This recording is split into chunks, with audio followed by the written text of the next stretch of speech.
अस्सलाम वालेकुम, कैसे हैं आप सब? आई होप आप सब ठीक होंगे। तो अल्हम्दुलिल्लाह हम सब भी बिल्कुल ठीक हैं। आप सबको मेरी तरफ से नया साल बहुत बहुत मुबारक हो। अल्लाह ताला आपके तमाम रुके हुए काम जो उनसे हैं वो अंजाम को पहुंचाए और आपके दिल की नेक तमन्नाएं पूरी करें। आपने देखा होगा कि हम लोग बाहर गए हुए थे न्यू ईयर की शाम को, और पूरे 12 बजने के बाद यहाँ पे इतना हल्ला गुल्ला हुआ था लेफ्टी सिटी में। बहुत ज़्यादा हल्ला गुल्ला हुआ था, देखने में इतना मज़ा आ रहा था। लास्ट टाइम जब हम गए थे तो बहुत कम पटाखे इन्होंने चलाए थे, बहुत कम आतिशबाजी की थी, लेकिन तब भी मैंने पहली दफ़ा देखा था। लेकिन अब इस दफ़ा इतना ज़्यादा मतलब वहाँ पे शोर था, इतना ज़्यादा आतिशबाजी का इंतज़ाम किया हुआ था लोगों ने। सारे वहाँ पे जो आए हुए थे मेरी नज़र में, मैंने जहाँ तक के सुना है वो सब आउसलैंडर थे, सब के सब गैर मुल्की थे जो दूसरे मुल्कों से इस मुल्क में आए हुए थे, मीन्स के जर्मनी में। तो हम भी वहाँ पे गए हुए थे, मैंने काफ़ी ज़्यादा वहाँ पे पटाखे फूटते हुए देखे हैं, और कुछ तो हमारे ऊपर भी आके चिंगारियाँ उनकी गिरी हैं, और एक दफ़ा तो हस्बैंड की आंख के पास आके चिंगारी गिरी थी।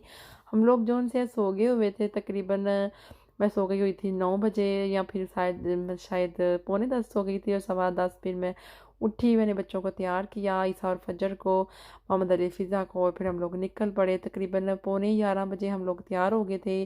11 बज के मतलब 11:30 बजे तक हम वहाँ पे पहुँच गए थे लेवरी सिटी में। हमने जब देखा जाके तो वहाँ पे आतिशबाजी शुरू थी। लास्ट टाइम जब हम लोग गए थे तो आतिशबाजी जो सी है वो पूरे 12 बजे के करीब शुरू हुई थी।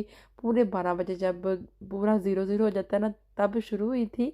तो पूरे 5 मिनट तक ना आतिशबाजी रही थी, लेकिन इस दफ़ा तो पहले से शुरू थी, और जब पूरे 12 बजे हैं फिर तो एकदम 1 मिनट के लिए भी खामोशी नहीं हुई ना।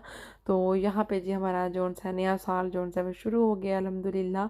और यहाँ पे मैंने अपने लिए एक ड्रेस ली है, और ये साल का दूसरा दिन था। और क्योंकि मैं गालिब वीडियो अपलोड नहीं कर पाई क्योंकि मेरे पास सिर्फ एक ही क्लिप था, वो भी हैप्पी न्यू ईयर का। तो नेक्स्ट डे आज है, और मैं फिर थोड़ी सी शॉपिंग करके ग्रोसरी करके आई थी, तो मैंने कहा मैं आपके साथ शेयर कर देती हूँ। और मुझे बहुत अच्छा लगा वहाँ पे जाके। फजर और ईसा ने बहुत इंजॉय किया, देख देख के वो बहुत खुश हो रहे थे।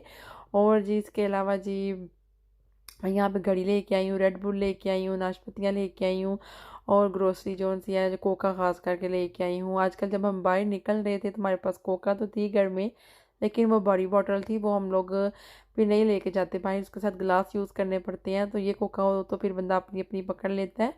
और अंडे मेरे फिनिश थे, टिशू की मुझे बहुत ज़्यादा ज़रूरत होती है, मेरा जो सा हैंड वाशर ख़त्म था। जो सैंडविच की ब्रेड थी वो ख़त्म थी, बच्चों के स्कूल अब शुरू होने वाले हैं, तो सैंडविच ब्रेड मुझे मस्ट चाहिए होगी, क्योंकि मैं इनको सैंडविच वगैरह किचन मतलब लंच में देती हूँ या फिर ब्रेकफास्ट में देती हूँ चिकन वाले, क्योंकि वही लाइक करते हैं। हर दफ़ा अगर मैं बच्चों को दे दूँ वो वाले सैंडविच, तो मतलब ब्रेड दे दूँ चॉकलेट लगा के, तो वो फिर मना करते हैं, कहते हैं मम्मा हर दफ़ा एक ही चीज़ दे देती हो चॉकलेट लगा के ब्रेड। तो यहाँ पे फजर और रीसा की और फिज़ा की जो मेडिसिन है वो मैं ले आई हूँ, क्योंकि इनकी खांसी जो सी है ना जड़ से ख़त्म नहीं हो रही, और साथ में इनकी नोज़ की जो ड्रॉप्स हैं वो भी मैं ले आई हूँ। हाँ जी जी, यहाँ पे ईसा के ड्रॉप्स हैं, और फिर मैं इनको रख दूँगी साइड पे थोड़ी देर तक, इनको मैं सारी मेडिसिन जो सी है वो खिला पिला दूँगी, और अब जो से चीज़ें हैं वो इनको अपनी अपनी जगह पे सेट कर देती हूँ। खुराक में जब की जर्मनी गई हूँ पहली दफ़ा मैंने जो सा खुराक है वो मैंने बाई किया है, और अब जा रही हूँ मैं अपनी टर्मीन पे। मैं अकेली जा रही हूँ, बच्चे घर पे हस्बैंड के पास, और मैं जी आ गई हूँ अपने क्लिनिक के बाहर। और यहाँ पे लास्ट दफ़ा ये हुआ था कि मेरा 9th वाला जो सा इंजेक्शन था विटामिन B12 का वो हो गया था ख़त्म। अब मेरा आज लास्ट वाला है, 10 इंजेक्शन लगने थे मुझे B12 के। और एक सिस्टर थी जिन्होंने शायद गौर से वीडियो नहीं देखी ना सुनी है, उनको पता नहीं क्या उन्होंने सोचा। उन्होंने मुझे कमेंट किया था कि ऐसा ऐसा होता है जर्मनी में ओखा के हिसाब से। तो मुझे पता है कि जर्मनी में ओखा के कुछ पैसे हमें पे करने पड़ते हैं, कुछ पैसे जो से हैं हम पे करते हैं, कुछ वो पे करते हैं, और बच्चे तो होते ही बिल्कुल फ्री हैं। लेकिन आजकल बच्चों के भी जो से हैं मेडिसिन के 4-5 यूरो हम लोग पे करते हैं। जब वो कहते हैं, मैं मेडिकल स्टोर वाले से पूछती हूँ तो वो कहती है कि हाँ आपने ये मस्त पे करनी है सारी मेडिसिन के बीच में, जैसे आपको इतना डिस्काउंट है और इतने आपने पे करने हैं, तो वो आपको पे करने ही पड़ते हैं। यहाँ पर मैं आ गई हूँ अपनी टर्मीन लेने के लिए। लास्ट दफ़ा जब मैंने आपको बताया था कि मुझे कुछ कमी फ़ील हो रही थी खुद में, तो मैंने अपने टेस्ट करवाए थे। तो टेस्ट करवाने के बाद ही जब मेरा उसका रिज़ल्ट आया था तो उसको मैंने डॉक्टर को पढ़वाना था, तो उसने मुझे बताना था मेरी रिपोर्ट्स में क्या लिखा है। तो उसने मुझे 30 यूरो चार्ज किए थे, जबकि मैंने उनको अपना हेल्थ इंश्योरेंस कार्ड भी पेश किया था।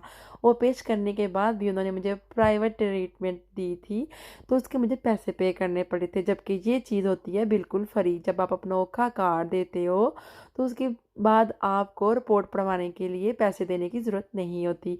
तो ये वाली चीज़ हमने बाकायदा जाके ओखा के दफ्तर में पूछी थी, जो हमारा खर्चा उठाए हुए हैं। तो सिस्टर जी, आपने ध्यान से वीडियो नहीं देखी, अगर आप ध्यान से पढ़ेंगी या सुनेंगी ना मेरी बात, तो फिर आपको पता चल जाएगा कि मैंने क्या बात की थी। मैं कोई रॉन्ग इन्फॉर्मेशन प्रोवाइड नहीं कर रही, आपके सुनने में गलत है। ज़रा लहजे पे गौर करें, आपने लफ्ज़ सिर्फ लिखे हुए हैं तो ऐसा लगता है जैसे बम फोड़ रही हैं। चलो खैर कोई बात नहीं, मैंने जो भी, मुझे भी दो यहाँ पे मेरे बच्चे पैदा हुए हैं, मैंने भी कुछ चीज़ों के पैसे पे किए हैं और कुछ चीज़ें जो सी थी वो मुझे फ्री में थी। और आप मेरे ख्याल से नई नई जर्मनी में आई हैं, मैं काफ़ी पुरानी हो चुकी हूँ, अब मुझे इन चीज़ों से फ़र्क नहीं पड़ता। और अब आप गौर से वीडियो देखा करें, वरना मत देखा करें। खैर एनीवे आगे चलते हैं। हस्बैंड की गाड़ी हो जाएगी नहीं थी, हो गई थी बहुत ज़्यादा गंदी। तो आपको पता है, जब घर में हस्बैंड गाड़ी साफ़ करती हैं तो ये वाले जो प्लाई पोट होते हैं ना, ये जो मैट होते हैं, ये मैं साफ़ करती हूँ। और फिर साफ़ करने के बाद मैं इनको फैला देती हूँ, जब सूख जाते हैं तो वो गाड़ी में दोबारा से डाल लेते हैं। तो मैं चाहती हूँ कि हस्बैंड जो है ना, वर्कशॉप पे जब गाड़ी धोने के लिए जाते हैं तो वहाँ पे मत जाएं, इधर ही घर के बाहर साफ़ कर लें, क्योंकि बच्चे भी हस्बैंड के पास घूमते फिरते हैं और फिर वो खुश होते हैं, अंदर बाहर होते हैं, तो मेरे लिए इजी हो जाता है काम करना। तो फिर मैं यही चाहती हूँ कि हस्बैंड जो से हैं वो घर के बाहर ही ज़्यादातर गाड़ी साफ़ कर लिया करें। अब हम जा रहे हैं, कहाँ पे जा रहे हैं, हम लोग वैसे ही आउटिंग पे निकले हुए हैं, हमने कहा लॉन्ग ड्राइव करने जाते हैं। जब दोनों बच्चे जो से हैं अच्छे मूड में थे और बड़े बच्चे भी अच्छे मूड में थे, तो हम भी निकल आए हैं। मूड अच्छा करने के लिए हमने सोचा बाहर जाके कुछ खा पी आते हैं। मैंने घर में क्या बनाया था, मैंने आपको दिखाना था। हम लोग घूमने फिरने कोई नहीं गए, हम लोग बच्चों को स्कूल से पिक करने के लिए गए हैं, क्योंकि आज बच्चों का है स्कूल में पहला दिन। तो ईसा को भी मैं लेके गई थी साथ, रास्ते में बच्चे सो गए थे, वापसी वापसी पे उठ पड़े हैं। बहुत अच्छा लगता है इनको, मतलब बच्चों को जब हम लेने जाते हैं, जब छोड़ने जाते हैं। और जी हो, आई होप आपको आपके सवालों का जवाब मिल गया होगा, जो सिस्टर बातें कर रही थी। और यहाँ पे बारिश हल्की हल्की सी होने लग पड़ी है। कल जब हम लोग हैप्पी न्यू ईयर के लिए हम बाहर गए थे, तब प्लस यानी कि +16 था। इतना मज़े का मौसम था और बड़ा ही मज़े का मौसम था। हाँ, आप बड़ा कवरिंग करके गए हुए थे हम लोग, गाड़ी में हमें गर्मी लग रही थी, लेकिन वैसे तो इतनी ज़बरदस्त मीठी मीठी हवा सर्दी की चल रही थी, हमें बहुत ही मज़ा आया वहाँ पे ना।